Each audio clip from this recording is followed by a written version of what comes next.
Hello, hello, hello, and welcome to our very special Varlamore Q&A livestream.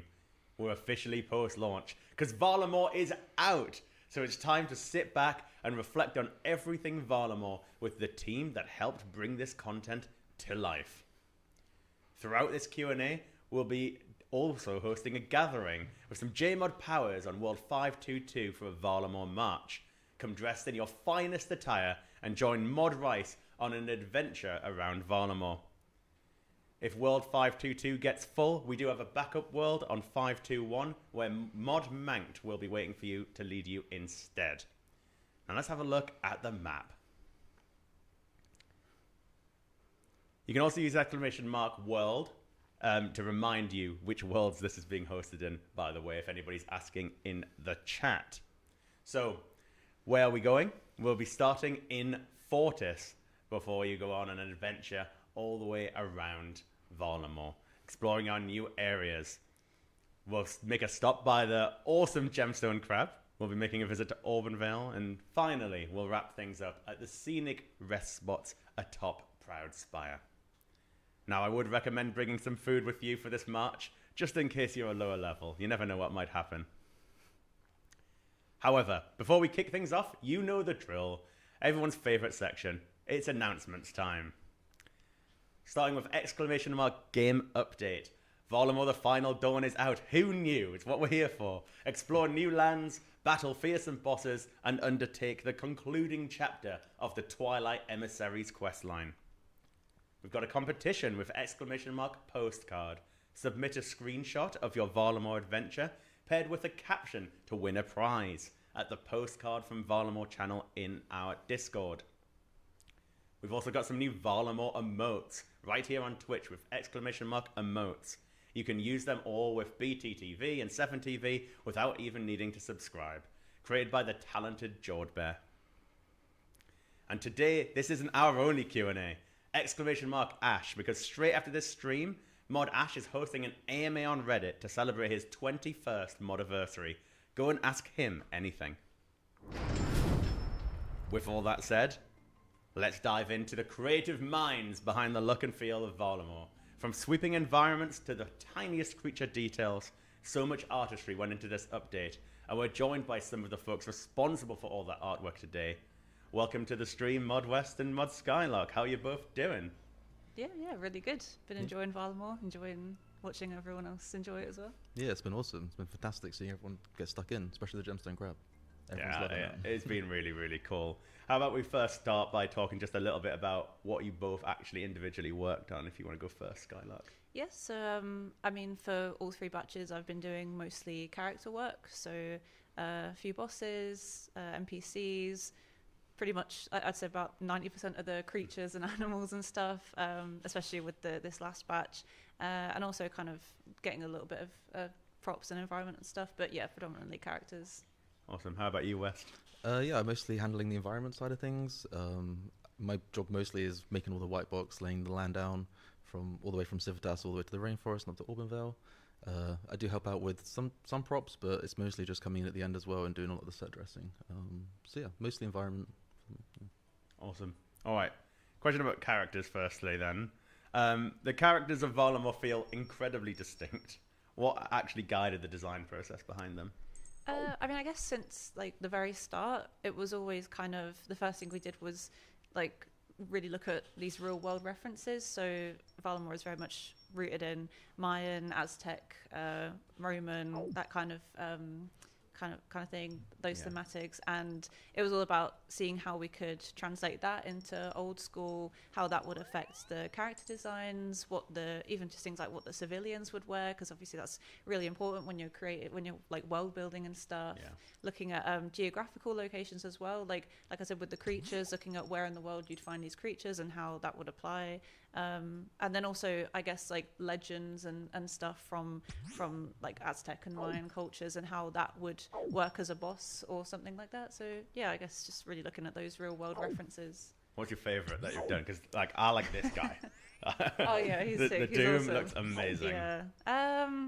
Oh god, it's so hard to choose. I think they're all so like distinct and unique. I think for me, my favorites are the Naguas, just because. Well, I'm a bit biased because I did like design them. But other than that, yeah, I'm probably the gemstone crab. It's just so unique. Like it's crab covered in gems. Like what's not to love? It's been amazing seeing the love for the gemstone crab, and I think that started with originally it was just a Reddit thread suggesting why don't we just have a big crab that you could do crabs socially with, and It's such then a all of a no-brainer. sudden here it is.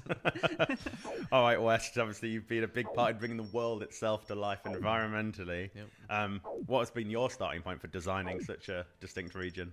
Yeah, so I mean, thinking back, obviously the idea of Varlamore, at least the name, came from that very early general tractor map, back from the sort of redesign of Zaya, or Krend. And then after that, we sort of started laying little Easter eggs of what Varlamore might be in the future. And then I think when it came to like AKD, we finally introduced some of those characters, and we started to think about, as Skylark mentioned, these sort of like Roman and Mayan sort of inspirations, sort of blending those two cultures together, and just sort of, you know, basically that started it all off. And then what you see is what we got now, and it's awesome. Going from all the sort of the Roman inspirations in Civitas all the way over to the rainforest with the more Mayan look on things. So yeah. It is really cool. Obviously, we were celebrating Varlamore 3's launch, but you've been a part of the team since really early days. Not long after. I think you joined not long after we'd finished. Yeah. Put out the original Corrend that it was about everyone 4 months, criticised, and we've changed since. And you've been a big part of those as well. Yeah, I think it was a week before I joined, General Tractor put out the map, and I was like, oh, okay, yeah, that's kind of a good idea, isn't it? And how's that journey been? Like all the way looking back that far, nearly 10 years ago, to now basically finishing this continent. Yeah, it's crazy. Obviously, we still had some intentions to go back to Krend and finish that off. We've had a few reworks there, and not just reworks, but we've expanded it with the Winter Todd and the Kebos Lowlands as well. And now, obviously, finally going south and finishing off that entire region has been really, really awesome. And just trying to make sure that, you know, we took on those like learnings from Krend and made sure that when it came to approaching a new land expansion of a similar sort of scope, that we really like aced it and, you know, gave the players what they deserve. Yeah, this question could go to either of you really, but what have you both learned from? Obviously, we've had the benefit of putting out Varlamore 1, the second batch, and now onto the final Dawn. How is that? What have you taken from the earlier launches into this one? That's a good question. Ooh, that's a good question. Do you have anything? I don't know. You go first, whilst I think. I'll put you on the spot now. Oh no, it's I guess just like the planning of such a massive project. We could definitely tell from the third one that we've definitely gotten a lot better at doing these expansions. Just like, I don't know, there's so many moving parts and there's so many different things to get right, and I guess making those didn't really make that many mistakes with the first batch, but, you know, seeing where things went a bit wrong when you know, there was like problems with like development, you know, trying to make sure that you can fit it all in. I feel like by the time we got to that third batch, it definitely felt a lot more smoother, and it just all came together much better. I guess it did also have the hindsight of like we'd already done a lot of that sort of initial legwork with Varlamore 1, and, you know, a lot of those assets and themes and characters we could then push forward into future batches as well. But yeah, I don't know. I think initially with Krend or Zaya, it was, you know, the idea was to have sort of this multi-project thing. I feel like it's a lot more cohesive this time for sure, and it's just turned out really well. I think also learning to kind of give ourselves a bit of extra time towards the end of a project as well, to kind of put in like those Easter eggs, and because you think about stuff as you're going like along the way, like, oh, this would be a great place to put this, or oh, this would be cute, and it's kind of hard to do those, like, I guess just think of them in like artificially, so kind of leaving a bit of time to go back and then put those in and stuff, because we've got some really cute like Easter eggs and references, and just I guess just like things that really build character for Varlamore, makes it feel just a lot more. The animals. No, not not just the animals, but I don't know, just little bits here and there, little Easter eggs and stuff. I think that's something we've learned as well going along. Awesome. I mean, I think personally, like, somehow it's brand new, right? With this new area of Varlamore across the 3 releases, it still feels so old school. Despite the fact that we could see we've upped the quality, we do things better than we probably did 10 years ago. Like, how have we managed to find this balance between it, like, not it being new but not feeling foreign and still feeling like it belongs to old school? Like, how do you approach that? I guess like some of the like limitations that we have does kind of keep us in check, as like sometimes with, I don't know, just things like poly counts and what our engine can and can't do. That does always help rein things back a bit, but we also I feel like recently have been making more of a conscious effort to keep things looking more old school. Like maybe if we're reviewing a character and we'll say, hey, let's maybe like take this detail down just a notch so it feels really, really old school.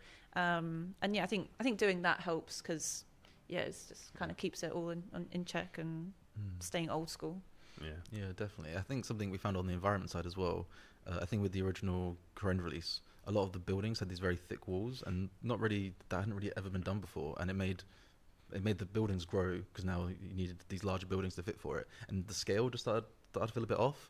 And I think really leaning into like how the original world was created, leaning into the sort of very rigid wall kits that we have, and just creating, making sure that the buildings and the cities match the same scale that the rest of the world does, really builds into that old school vibe. And I think that really does help sell it as like this feels old school pretty much. Another thing as well is textures as well. We try not to use textures too much, but using them on trees and like sparingly on water and stuff, I think being very conscious of how you do that as well really leads into that old school vibe.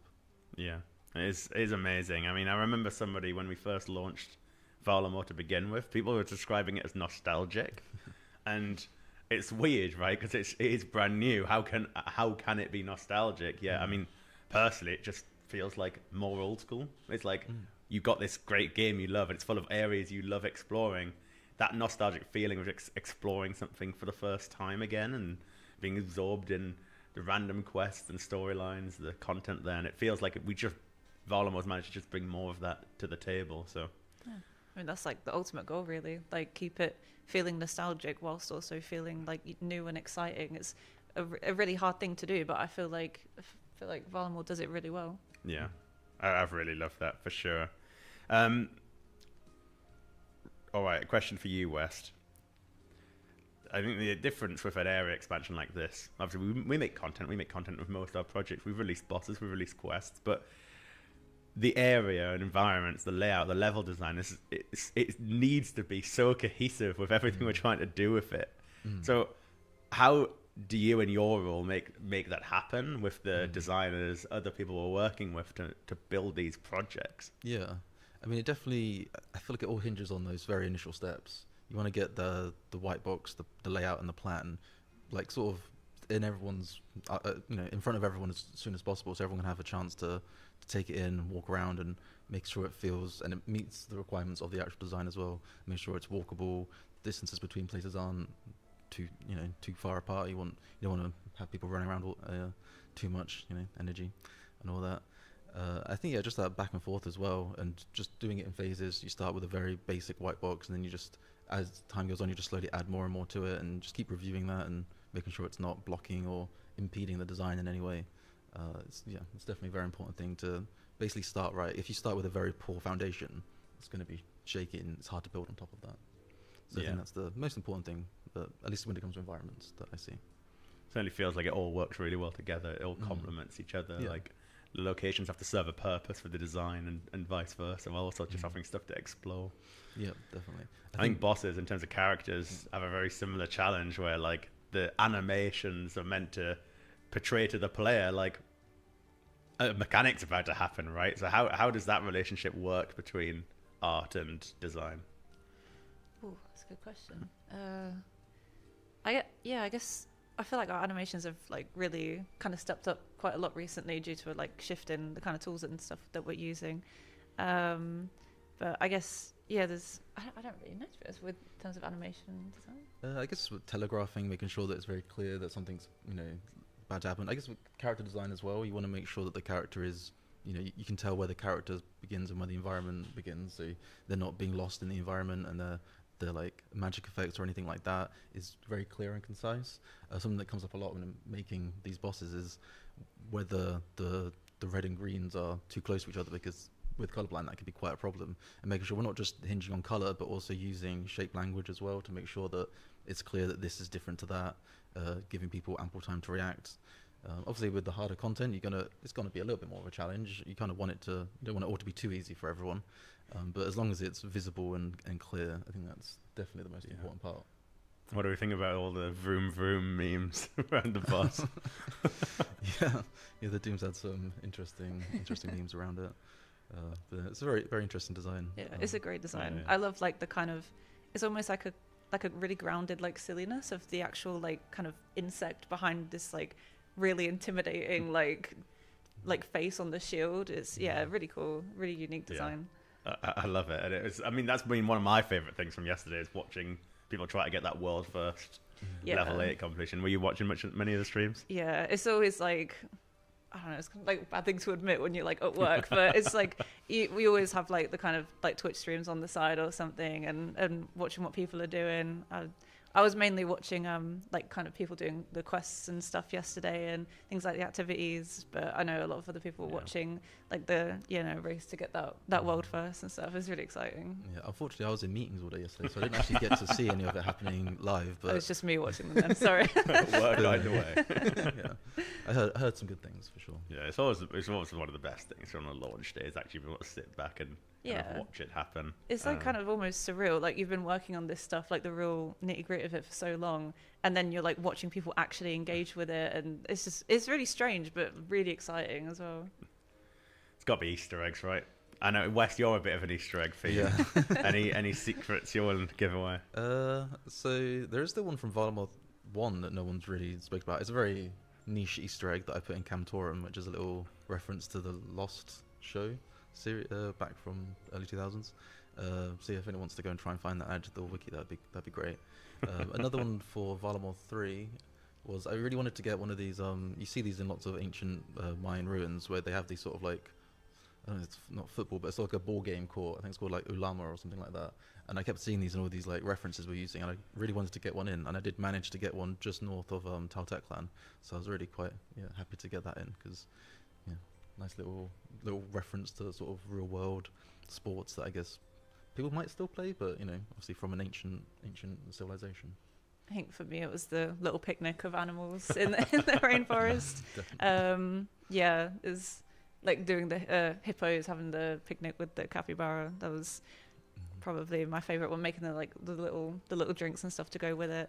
I've enjoyed all the dog heists as well. There's lots of I forgot about that. vegetable crime going on around Varlamore. There's not been a conclusion though, so who knows what's going on with that. But yeah, there are some suspicious dogs in Varlamore doing suspicious things with cabbages. And broccoli now. And broccoli, yeah, all the vegetables. Yeah, if you're following Mod Rice, you're about to see the broccoli one. I think he's just by the well there. Anyway. Yeah, I completely forgot about this one. I mean, I love that there's just things to explore, right, and take in and enjoy just wandering around. Like, it is a beautiful area, and it does feel surreal to walk about something completely new like this. And it's huge now across the three sections of Varlamore we've done. There's so much content there. Question to either of you: is there any moment when you were sort of working on this project where something just really clicked and you're like, all right, this is special. This really hits home? I feel like for me it was the first time that we all jumped in as an art team to like test it out together. So we all kind of went on like a rental world together, and we all followed. It was actually, I think it was West around, like whilst he was giving us the kind of grand tour of all of the grey box stuff and some of the props that had started to go in. And I think just walking around it and actually getting a feel for it was the first time I was like, oh wow, this is like actually really starting to come together now. And I guess from a character point of view as well, seeing like characters that you've made or that like other people have made then get animated and they're coming to life as well. I think that's when it really starts to be like, okay, like this is coming to life now. This is really cool. It's real. Yeah. Well, as real as a video game can be anyway. We must have some cool screenshots of like when it was just white box. Yeah, definitely. I was actually going to put something together. At least I've been rendering out the map throughout the entire project, all the way from Varlamore 1. So I might do like a little time lapse of the sort of the map coming together. And there's probably a bunch of grey box images as well I could sort of do before and afters of. But at least for me, at the end of each project, obviously seeing it come from that very empty grey box to this sort of finished, decorated, area. Each time that happened, I was like, "Whoa, this is really, really coming together now." And obviously with batch 3, I was like, "There it all is. There's no more black void anymore. It's the whole thing's there." It was a very interesting feeling, just being like, "Well, it's done now, I guess." I mean, players have really loved the fact there's no black squares. on the world map anymore. It's quite satisfying looking at the world map and seeing that. So, like, how does that feel? I mean, obviously, Wes, you've been a big part in a lot of the removal of other backgrounds in the past. Over the last 10 years you've been here. Yeah, I've seen quite a lot of sort of sadness. Like, people like that void. People remember, like, I think people were talking about, like, back when they first trained Hunter, when that came out, that they were doing it next to this black void, and it, I don't know, made them feel nostalgic or something. It's like the mystery element as well, like what's going to be here. But now it's like, well, we've got everything. Yeah. It's like removing the green pixel from the never again. From the icon. Yeah. It's been an interesting one. I don't know if we'll ever really have black voids again, to be honest. Unless we do, add one. Yeah, we'd have to add it back in. I guess we'd have to do another air expansion and sort of hide what's around it. What I will say is, no black squares doesn't mean no more area expansions. Of course. Yeah. I mean, there's a whole eastern sea to explore. So I'm sure it's loads to explore, and I mean, even sailing will add a whole bunch. Is there anything you wish you could have done with Varlamore that you didn't get time to, or didn't work out in the end? For either of you. I guess it would kind of be like character customization, like how you could make your character kind of look and feel a bit more Varlamorean. So kind of things like hairstyles and clothing options, things like that. It's like a small thing, I guess, but like it does go a long way. Like I know I quite enjoy, like, you know, my character's customization and how that's personalized, and it would be cool to walk around Varlamore and also kind of look like you're part of it. I don't know, it's a silly thing, but I think that's probably what I would want to do. Yeah, that's a good one. I can't really think of anything for myself. I feel like we've done everything, quite a lot. Obviously, there are still a few areas that are locked off. Obviously, Tempestus would be a nice place to come back to in a few years, and, you know, finally visit the College of Bards. That was I think that was one of the first places we really referenced of Varlamore, and it's kind of ironic that it's the one place we didn't actually make. But I mean, if you get to the coast of the rainforest, you can sort of see it off in the distance there. So yeah, maybe one day in the future we could go there, potentially with sailing, maybe with a bard skill. Who knows? If that's ever if that ever comes back up, if the players want that. But yeah, no, I think we did everything that we needed to do, to be honest.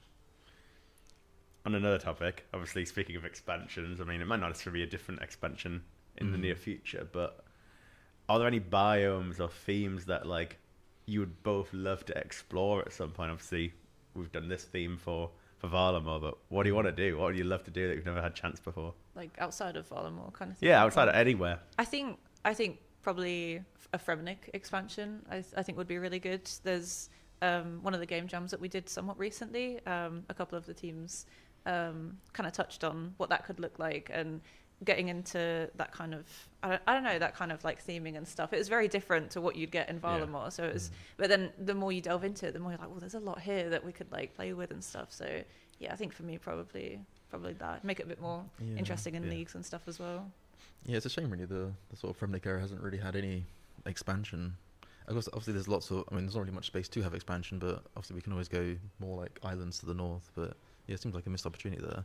Yeah, we did that one quest, right, with the new Basilisk. Yes, the Isle of Stone, yeah, for sure. Something that I'm sure players have been wanting for years at this point, with the that guy in Port Phasmatis that is selling the bolt racks. Some eastern lands would be cool at some point. I did sit down with a few J-mods a few years ago, and we did hash out like a potential what that could look like. I think that's actually where the Tortugans came from, which obviously been used for sailing now. But yeah, something in the east, that'd be quite nice. We've not really touched too much on that sort of culture, so yeah, that'd be kind of a cool thing to explore. There's so much to do. There's so many options we can explore, and we still got more stories to tell on for end of that storyline as well. I'm sure we'll get round to them all eventually. There's whole loads of existing old school storylines as well that we'd love to do, and Varlamore's been very focused on the new. I think it'd be awesome for us to make some more progress on a lot of the existing storylines for a while, but who knows what the roadmap will look like. And that's why we ask you every year we ask the players every year with an annual survey, and you tell us which storylines and what sort of content you want to see, and ultimately that's the sort of thing that will help shape where we go. Yep, definitely. All right, before we wrap up, can I get each of you to describe Varlamore in 3 words only? It's always difficult. Okay. Sun, moon, capybara. Hippo. Yeah, capybaras. Sun, moon, capybara. Yeah. That's why you should play Varlamore the Final Dawn. What about you, West? I mean, That pretty much says it all, doesn't it? Yeah, fair Sun, enough. moon, capybara. You could swap capybara out with, With like hippo, anything, really. yeah. Crab, Yeah, crab. delve, I don't know. Jaguar. Yeah, rainforest. Rainforest. Yeah. Yeah.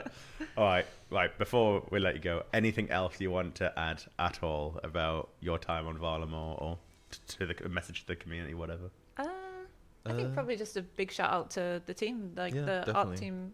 Well, or like all the teams, but you Yeah. know, specifically the art team. It's been a really fun time working on Varlamore with them, and kind of, you know, all coming together, getting our Yeah. And also a big shout out to General Tractor, who obviously sort of Yes. pushed us down this road a few years ago, or 8 years ago now, I guess. And obviously we had him help design the actual map itself, so that was like super helpful when it came to actually building the environment and trying to really, you know, hone in on that old school vibe, which I think he nailed basically. So yeah, Yeah, definitely. people have been sharing the original map that was shared Yeah. online that inspired it all, and yeah, it's amazing now seeing it yeah, for real. Yeah, definitely. definitely. And we have it. We've had it on merch for years as well. Yeah. The Varlamore and Yeah, I guess And like just the here it community. is. Yeah, the community as well. Like everyone who kind of gives feedback, gets involved. Like, just I don't know, enjoys the content. Is why we do it. It's lovely. yeah. awesome. Well, all right, Mods Skylark, Mod West. It must feel so great to have got to this stage, and thank you so much for being a part of this stream. Really appreciate you taking the time to answer some questions.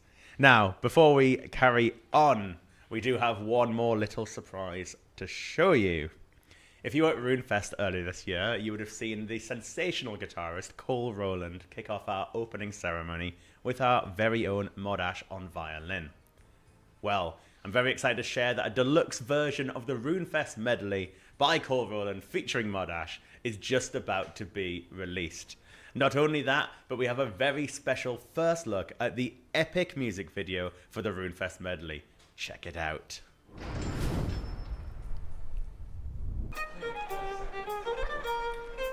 Thank you both.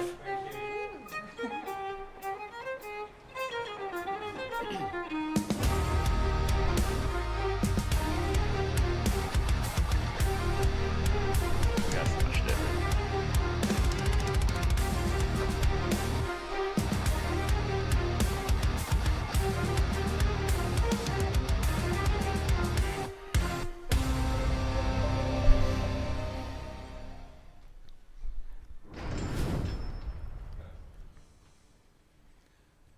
How amazing was that? It's bloody sick, especially as a metal fan.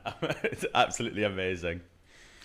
So, the deluxe version of the RuneScape medley is now available on Spotify and Apple Music if you'd like to save it. And if you type !medley in the chat, that will link you to the full music video starring Cole Rowland and Mod Ash.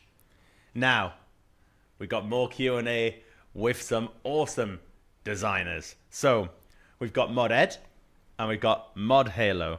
Mod Ed, who brought the narrative vision of Varlamore to life, and Mod Halo, who brought it to life through systems, mechanics, and technical design. So, before we get to the first question, how are you both doing?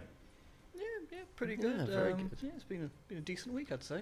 It's been a really good week.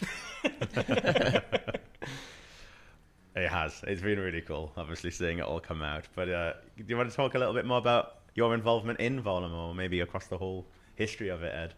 Yeah, so I guess quite predictably, it was the narrative that I was Yeah. involved in, but yeah, I guess probably quite similar to West, being involved in the Varlamore journey like from quite early on. In fact, it's sort of like, I guess probably similar to West again, like being there pretty much for my entire career at Jagex. Me and West both joined the company around a similar time. It was around that time when everyone was maybe having a few issues with the Kieren update that had launched a few months prior, and suggesting changes. And obviously, you know, as was mentioned, the map that Gentle Tractor made, and then a few months later when West put that first reference to Varlamore actually in game with the Knight of Varlamore, and like very much.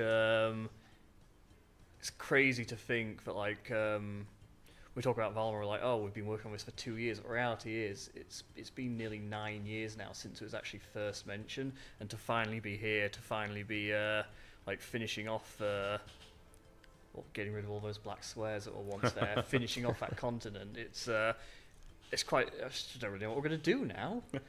We're done. We finished it. There's nothing more. We're done. We can all retire. Yeah, that's it. There's definitely nothing else that needs finishing in game. That's it. Yeah.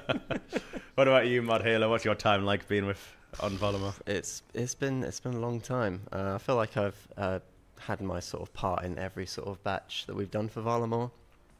More recently in the Final Dawn, took more of a lead role on the project, which was nice. Got to dip my toes into all the sub-projects, if you will, like the Doom Boss, the fletching activity, Shadows of Custodia and the Stalkers. Yeah. I had quite a big involvement with the quest with Ed as well. That was a lot of fun. It's almost like steering the ship to make sure that it can be the best it can be for the players for release. Yeah, it's been a fun time. Yeah, you must both be feeling quite happy with what it looks like, how it's gone, and how players are reacting to it, right? Absolutely, yeah. It's amazing to see players like getting involved with stuff, really enjoying the whole update, which is more than I can ask. Awesome. All right, question for you, Ed. Then, so with games development, things change over time, and maybe it didn't. Who knows? You can tell me. But what was your original vision, really, for the Varlamore story, and did that shift over time? Did we kind of learn as we went on, or? So, I think it's one of those interesting ones where we knew we wanted to do Varlamore before we really knew much about what the story was going to be. Again, like from seeing the maps that Gentle attracted, and then West putting those first references in with the Kieren redesigns. It was very much first driven by the fact that Kieren had some issues, especially with some of the layout and stuff like that. And then I think it was probably a few years later we find that we only then started talking about. Okay, well we've referenced this place now. We probably should start figuring out what actually is it. I think it was I can't remember what year it was.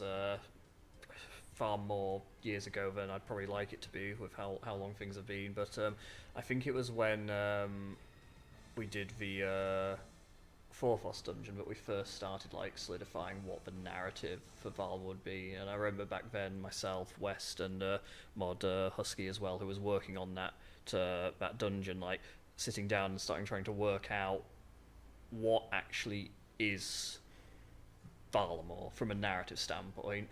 All we really know right now is it's a place south of Kieren, but for some reason nobody can go to. But what actually is it? And it was all very much built around, as there was so many places in RuneScape, around religion. I think that's where it all sort of started with the coming up with these two gods, Rallis and Renewal.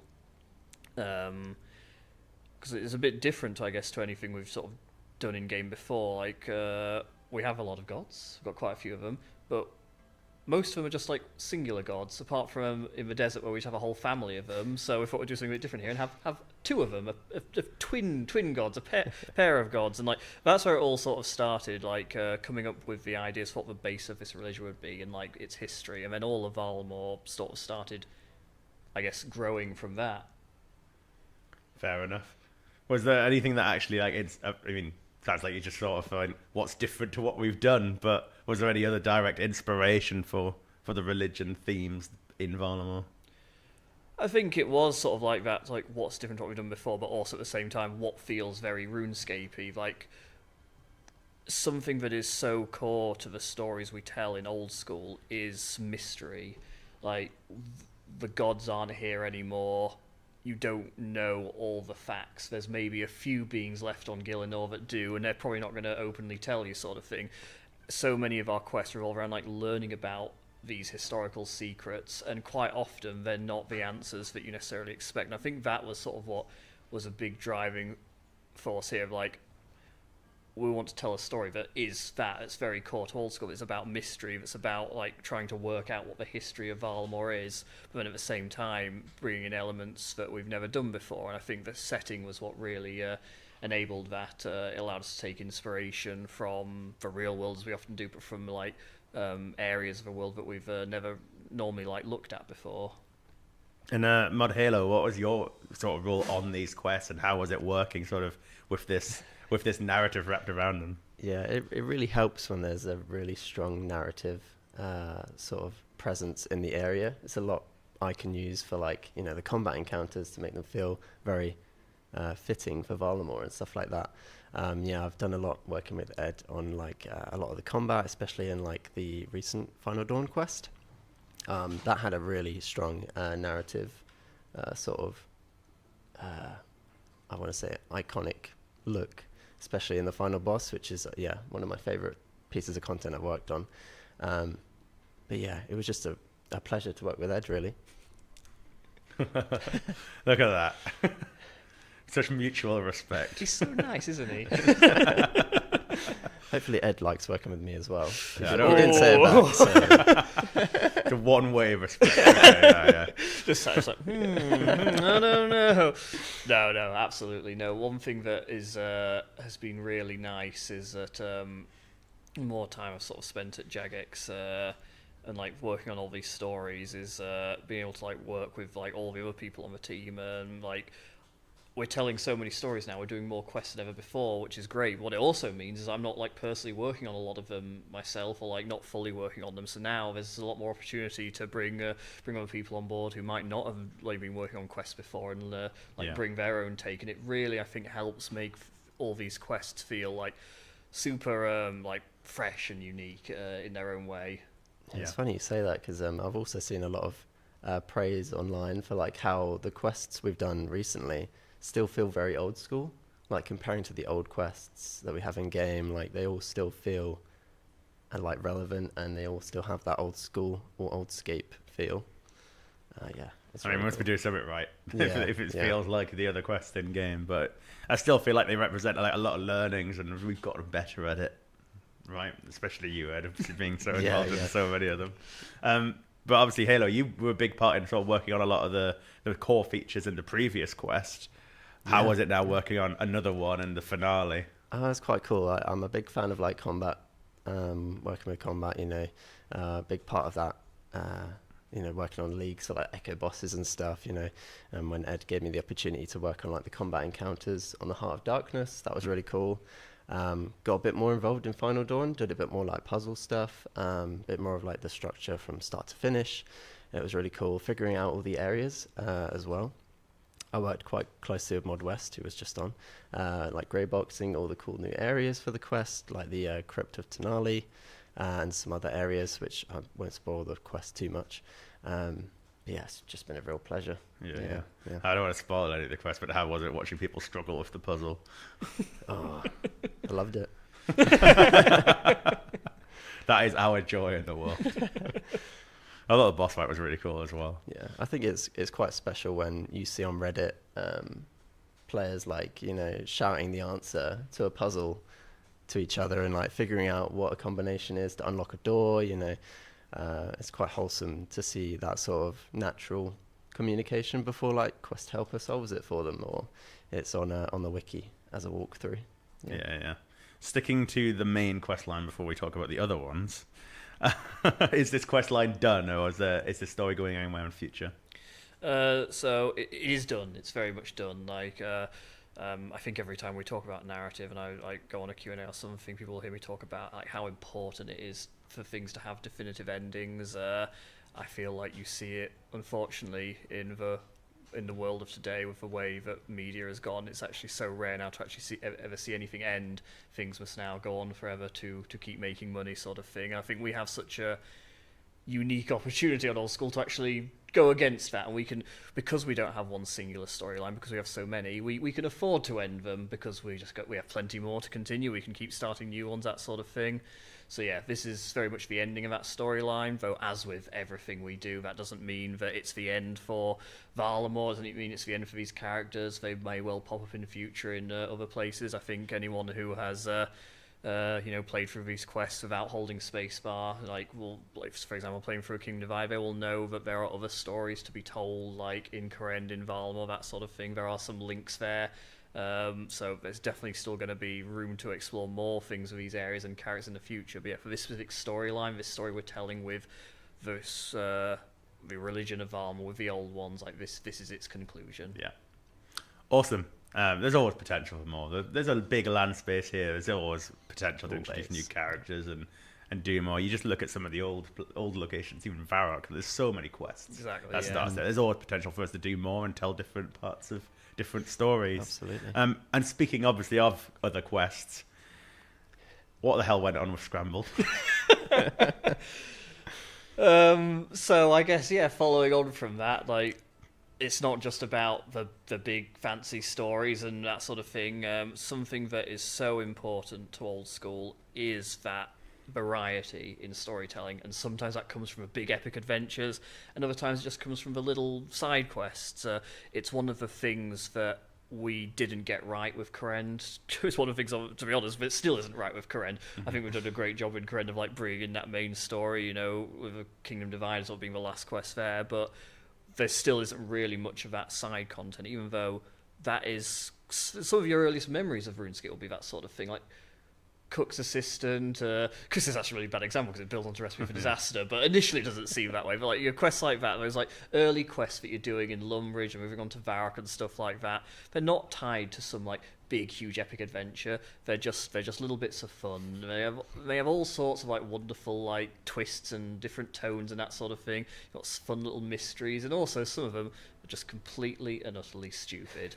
And from the start of Varlamore, we wanted to do more of that sort of thing, and that's why with each of these releases, as well as having like this big ongoing storyline, we've also done these smaller quests as well. We've had obviously like a couple in each release, and with obviously the first release of Varlamore, we did Riveting Tale, which was quite well received, of sort of like pushing the boundaries of how silly we could get with the humour and that sort of thing, but still sort of trying to retain very much that like Monty Python inspired humour, which Monty Python humour is very stupid. That's the beauty of it, and it was very much I think following on from that, like, let's do another one, but let's try and make another really funny one.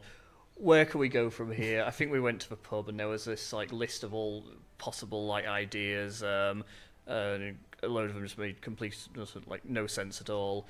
And then the winning one was what happens when Humpty Dumpty falls off the wall? And it all started there. Yeah, I feel like it was a big green light with how well Riveting Tale went. It was like right, we need to push it even further. And putting that egg together took me way too long. Yeah, shout out to Mod Nin, who that was his first piece of content in the game, because he's primarily engine focused. So yeah, shout out to him. It's quite cool. It just feels like it's night and day dragging those egg pieces about compared to these old interface puzzles we used to have. You know, doing like what's the one with the Tower of Life, and you're like having to select where to put the bars and stuff. We've come a long way with some of these quest puzzles, for sure. All right, final question on quests. What's your favourite quest from all of the 3 Varlamore launches for both of you? Good question. I think it's got to be Scrambled. It's got to be Scrambled, like little Scrumpty Rumpty, or Lumpty Pumpty. I'm not sure. Yeah. What about you? I'm really happy with all of them, to be honest. Like, but that is a cheat answer. Like choosing a favourite child. It feels wrong to say it when we put all this like huge effort into these big dramatic quests, like the Final Dawn, all these cutscenes and boss fights, to then go, no, the quest where the egg fell off a wall, or the quest where the quest where the frogs had an uprising. Like, these quests, like, they don't take anywhere near as long to make, that sort of thing. But like, there is just something so fun about them, and it's something that, again, like we had missed before in old school, and Varlamore gave us such a brilliant opportunity to bring some of those back. Awesome. All right, let's talk about some other types of content. I know Mod. Oh God, I forgot it. Halo, come on. Mod name, not your mod name. Neither of you. I was like, oh. You two weren't the two who worked on the fletching activity. Mod Squid. Mod Squid, that's the one. Mod Squid worked on the fletching activity, but is there anything you would like to say about the fletching activity and how that came to be? I think, as I'm sure the players have told us, you know, they really enjoy it. It's a really different way to train fletching. Like, it's so much more engaging than just, you know, knife on log, which you still would do in this activity, but there's a bit more steps, you know, building these cool totems. I think I could speak for everyone and say that the area itself, like Auburn Vale and the Auburn Valley, is just amazing to look at. It's so full of life.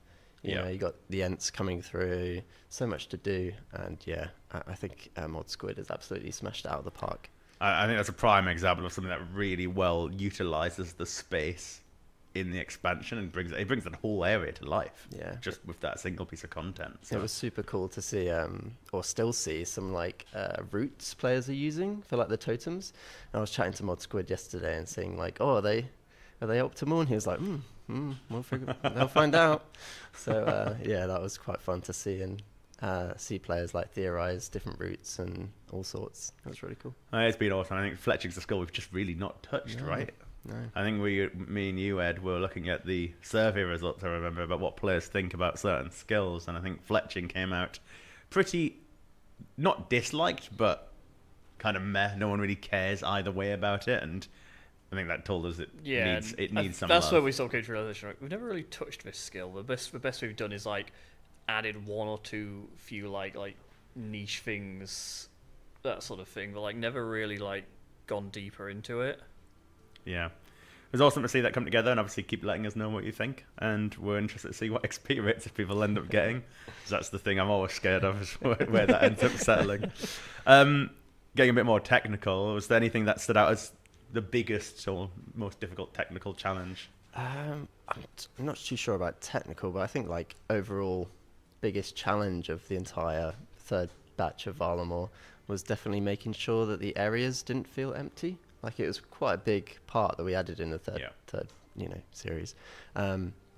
Making sure there's like, obviously Art had a lot of input for like the animals and like the areas, making sure there's things for players to do, like whether there's a character there to talk to, or, people there, like farming patches, all sorts. I think it was a big part. And also integrating all the parts and the projects to make sure they all fit correctly in the areas from Gentle Tractor's map. I'd say that's probably the biggest challenge we had, to make sure it didn't feel empty at all. A lot to bring in, and I've got another question here really about how do we approach integrating new systems without just power creeping old content? And that's a big question. It all starts from like the initial design phase, right? We sit down and we figure out, okay, there's gaps here in a skill, or there's gaps here for quest rewards or whatever else. And then we go away, design it. We get it reviewed by everyone on the team. There's so many layers of review throughout development that, like, we can catch things that people bug. But like we appreciate the feedback from players. We want to get it right. And we really found like we did that with the Delve Boss. We kind of do that with all our updates really. But that's how we kind of approach it. Yeah, it always makes a big difference, right? That back and forth and giving the players a chance to just tell us if it's wrong via a blog. Absolutely. Makes a huge difference. So it's getting it at a better place at launch.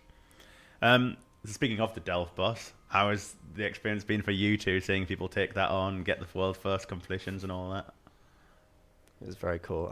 I think No Monkey got the first world first. And that was really cool to see. It was quite fun. I was speaking to Mod Mac, who obviously he cooked with the Delve Boss, absolutely. And I think it went down better than he expected, which is nice. It's just been awesome to see. And even like the times people are getting now is really impressive. And they're probably only going to get better over the weekend, right? It's been really cool. Yeah, as I was talking about with Mods Skylark and Mod West, like something like the Delve Boss, but all of this project requires so much collaboration to make these different parts work well together. How have you both found that collaboration experience, and how did you manage it? Oh, I think it's just a case of, keeping them involved throughout the entire project, right? I know we tend to get audio a bit later on in the project because it's very dependent on art. But just keeping them in the loop, especially with like the overworld mapping that we had, like making sure like West was involved in that. Like if we're mapping down something, we'd keep them involved. It's just all about really good communication, which we did really well with this batch. Yeah. Anything to add, Ed? I think one thing that's really helped us with Varlamore, but something we've kind of been able to do for the first time really, is go in with a plan, as silly as it sounds. Like, obviously, one of the beauties of old school is how long it's been around. That does obviously mean a lot of what we have has been inherited, and you know, a lot of what we make will be inherited by someone else, sort of thing. Old school is eternal, it seems, at this point. I certainly hope so.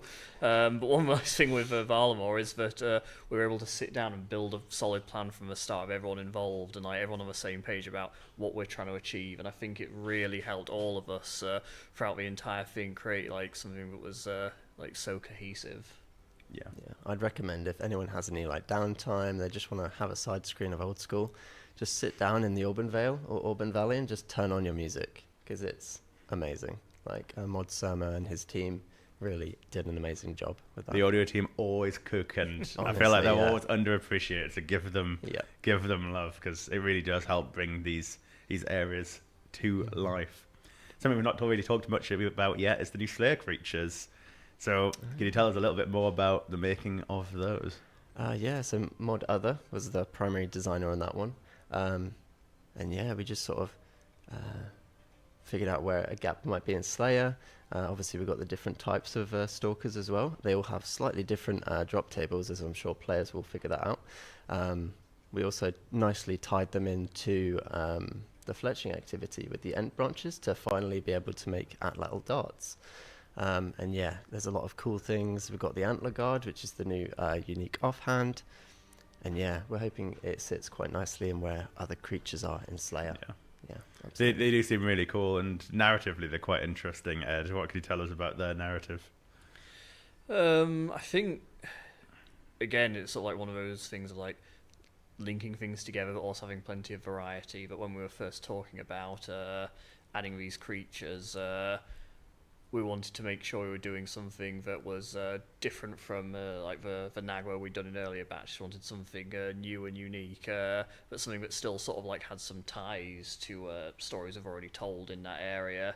And now I won't go into like too many details, because obviously people can hop in game and experience for themselves. But yeah, they were sort of like the end result of that. This sort of like combining of different ideas to sort of like create something a bit new and a bit different, but something that still very much like links together some narrative threads. Yeah, I mean, it's one of those things where you look at a new area and think, what do new areas have? Well, they have dungeons, they have creatures in them, and it felt right that we needed to bring something new there. And well, yeah, go and get a custodian stalker's task from a Slayer master near you, I guess. All right, some open questions to either of you. Is there anything in this update, or what part of the update are you most proud of overall from a design point? It might be a single mechanic, it might be a whole piece of content. Again, it's hard to choose, I know. It's very hard to choose. I think personally, my favourite part was the final boss of the quest, I think. Yeah, it had a lot of iteration, which is quite good, and it was a lot of back and forth, a lot of balancing, and yeah, I think it landed in a really good spot. And yeah, some of the other combat encounters in that quest, to be honest, I really had a lot of fun with, and I hope players did too. So. What about you, Ed? One of the weirdest things about working in games is how seriously you have to take things that are so incredibly stupid. That when you are making Humpty Dumpty fall off a wall, like, that's completely and utterly nonsense. But at the end of the day, behind the scenes, it's all the same stuff. You're still writing scripts. You've got to make sure you get it right and everything. And like the amount of times I had to watch that cutscene as I made sure everything was timed up perfectly. Now that's the thing about making quests. But cutscenes are always the longest part, because you just end up watching them over and over and over again as you like tweak timings, tweak like all sorts of things. And by the time any quest is released, like every single cutscene that I'll have seen like 100 times over, maybe more, and it's just like tweaking tiny little things. And it's the stupidest thing of all, like tweaking like the delays after he's hit the ground, before the player responds, and that sort of thing of like you've got to take it so seriously, but at the same time it's so incredibly stupid. Like the comedic timing hinges on that. That's the thing. It's like you're creating a piece of art. It's a true piece of art when Humpty Dumpty falls off the wall, but it's also so technical. You've got to get the timing spot on for the true impact of when the player then responds to the egg falling off the wall. What about the dialogue around the horses? I thought that was I enjoyed that line. That was a good line. Yeah, I think that there was a few lines of dialogue that we came up with like quite early on. So like, okay, we know we're doing. We're doing a nursery rhyme basically, so we've got to include all the key parts. So we've got to have all the king's horses and all the king's men. So how are we going to do that? Well, we don't have a king. We've got a queen, so we need a king. So we've now got a character just called King, and you've got to gather her horses, and you've got to gather her men. But she doesn't actually have any horses. That bit got better for me when I think ironically we were talking so much about how well we all communicated earlier. I think one bit where we didn't communicate was that King is obviously a man, and then Art did the character. It was like, oh, it's a woman. You know what? That's better. It's now a woman called King. It's just adding to the stupidity of this quest now. And I've got one other question about this quest: is what's a jaguar egg? Who knows? Is there canonical lore behind the jaguar egg?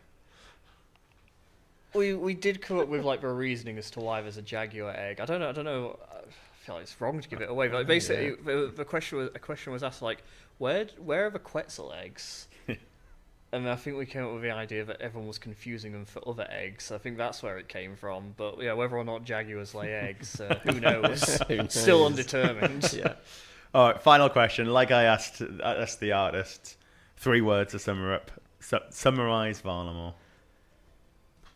Best area ever. Nice. Very good egg. Very good egg. And best area ever. You take it from these guys. They've been a big part of it. But yeah, thank you for joining us today and helping to make Varlamore everything it is. And congratulations, obviously, on your part in all of this project. So that's it. Well, almost. Before we go, let me just remind you of those big announcements we shared earlier. So, ! Game update. This is what it's all about. Varlamore The Final Dawn is out. Explore new lands, battle fearsome bosses, and undertake the concluding chapter of the Twilight Emissaries questline. We've got a competition with ! Postcard. Submit a screenshot of your Varlamore adventure, paired with a caption to win a prize at the Postcard from Varlamore channel in our Discord. ! Emotes. We've got some awesome new Varlamore themed Twitch emotes, and you can use them all via BTTV and 7TV without needing to subscribe. They've all been lovingly created by the talented Jordbear. And pretty much right now, straight after this stream, ! Ash. Mod Ash is hosting an AMA on Reddit to celebrate his 21st modiversary and his latest musical release, which you can see more with ! Medley. A beautiful, amazing piece of music from Cole Rowland from RuneFest in action. The RuneFest Medley Deluxe Edition music video is out now. Definitely go and watch that. But yeah, that's a wrap. Thank you all for joining us with Varlamore, with this Varlamore Q&A. We hope you've enjoyed the journey as much as we've loved building it. But don't go anywhere. We're about to go and raid somebody. So please go and send them some love, and let's keep the Varlamore hype going. Thank you, everybody.